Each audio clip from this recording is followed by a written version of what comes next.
हमारी राज्य सरकार की और केंद्र सरकार की, उसका लाभ नहीं पहुंच पा रहा है। तो हम लोगों ने एक प्रोग्राम में कहा कि कैसे प्रोग्राम दिया जाए। हर एक अफसर को बोलना पड़ेगा कि काम करो, इसके लिए दो बुलाओ, तो कैसे ये सुविधाएं पहुंचेगी। फिर हम लोगों ने एक कलेक्टिव एफर्ट्स निकाला, उसका नाम दिया एक नई सुबह। एक नई सुबह, आज भी उसका डॉक्यूमेंटेशन हमारे यूट्यूब में होगा, नई सुबह फेज 2 लातेहार करके।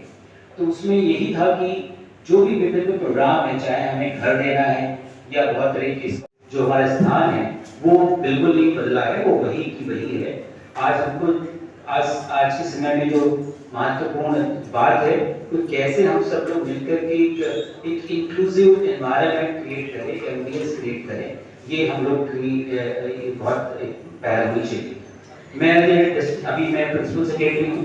मैं विभिन्न दिव्यांगजनों के लिए विश्वविद्यालय का आज उनको बेहतर करने के लिए पाठशाला आयोजन किया गया, उस जगह में अपना विचार व्यक्त किया। जमीनी स्तर की बात को कहा, ग्रास रूट की बात को कहा, और इतना उसका यादगार है। उतना कब उनसे भेंट किया और आज का दिन में उस बात को आया जो, और हमारा सब उसका एक बहुत हमारा दिल जीत गया। यादगार है जो देख नहीं सकता है, लेकिन उसका याद करके देखिए हम लोग बहुत जल्दी इसको आगे बढ़ाएंगे। इसीलिए आज पाठशाला है। ये पाठशाला से बहुत सा दिव्यांगजनों का या हमारा विश्वविद्यालय बहुत कुछ सोच मिलेगा, सुझाव मिलेगा, और उसको शेयर करके आगे हम लोग बढ़ाएंगे ताकि बेहतर से बेहतर दिव्यांगजनों के लिए विश्वविद्यालय साबित हो। इसीलिए आज का पाठशाला का आयोजन किया। ऐसा यूनिवर्सिटी मेरे हिसाब से हिंदुस्तान में 2016 में हमारी सरकार ने, सेंट्रल गवर्नमेंट के मैं इंग्लिश में मिला के हमारी RPWD एक्ट 2016 में बनी, which came after government of India ने लॉन्च किया था एक्सेसिबल इंडिया कैंपेन 2015 में।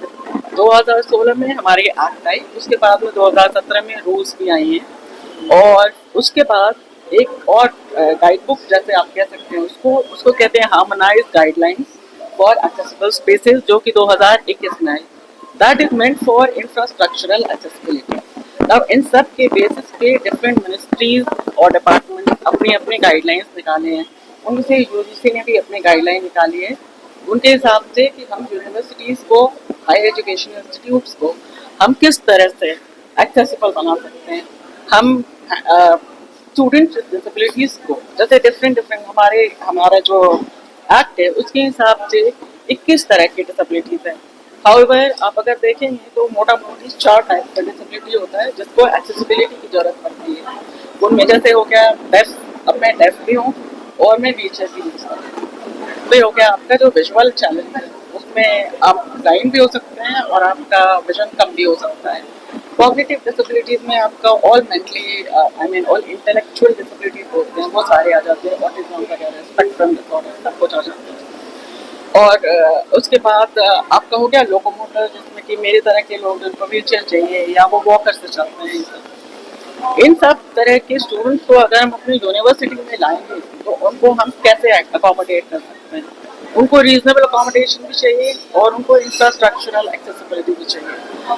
तो इंफ्रास्ट्रक्चरल एक्सेसिबिलिटी में आपको हो जाता है जैसे रैंप कैसा बनेगा, अब रैंप है, बाहर से अंदर आने के लिए रास्ता कैसा होगा, व्हीलचेयर को घुमाने के लिए कितनी जगह होनी चाहिए, और बाथरूम जाना है स्टूडेंट को या पीपल को, वॉशरूम जाना है कैसा होना चाहिए, टॉयलेट कैसा होना चाहिए, बेसिन कैसा होना चाहिए। अब जो विजुअली चैलेंज हैं उनको टैक्टाइल पाथ होना चाहिए, वो आपको वहाँ से पूरे बाहर से होना चाहिए यूनिवर्सिटी के अंदर। तो हमारी जो अब तक की जितनी गाइडलाइंस उनके हिसाब से जो एग्जिस्टिंग यूनिवर्सिटीज हैं उनमें ये सब इंफ्रास्ट्रक्चरल चेंजेस लाना है। उसके अलावा रीजनेबल अकोमोडेशन देते हैं। अब जैसे कोई मेरे जैसे कोई डेफ है, उस स्टूडेंट को आप लेक्चर दीजिएगा क्लास में तो उसको कुछ समझ नहीं आएगा, लेकिन अगर आप क्लोज कैप्शनिंग के साथ में लेक्चर देते हैं, जैसे आपका स्क्रीन है, व्हाइट बोर्ड है उसके साथ वीडियो है, और जो भी टीचर बोल रही है वो क्लोज कैप्शनिंग जो आपका होता है, सब टाइटलिंग, क्लोज कैप्शनिंग, या आप उसको हैंड आउट दे दिया लेक्चर का, तो वो डेफ स्टूडेंट के लिए वो बहुत फायदेमंद होता है, क्योंकि वो फिर लेक्चर को फॉलो कर पाते हैं। उसी तरह अगर विजुअल चैलेंजेस है तो उनको आप स्क्रीन रीडर प्रोवाइड करेंगे या आप उनको ब्रेल बुक्स देंगे, तो वो अपनी पढ़ाई आसानी से कर सकते हैं। तो अभी तक का जो गाइडलाइंस है उसके हिसाब से हर यूनिवर्सिटी, हर हायर एजुकेशन इंस्टीट्यूशन को एक्सेसिबिलिटी अपने इंस्टीट्यूशन में बनानी है। मगर और जो हमें डिसेबिलिटी सर्टिफिकेट होता है उसको बनवाने के लिए कितनी मेहनत करनी पड़ती है, आप देख सकते हैं, आम रूप में जाकर के देख सकते हैं, बहुत दिक्कतों का सामना करना पड़ता है, बहुत स्टेजों से गुजरना पड़ता है, तब जाके वो सर्टिफिकेट बनते थे। तो उसको एक सिंगल विंडो सिस्टम में कैसे सारे काम हो सकते हैं, तो हर ब्लॉक में हम लोगों ने 3 दिन का कैंप लगा करके उसको एक हम लोगों ने किया था।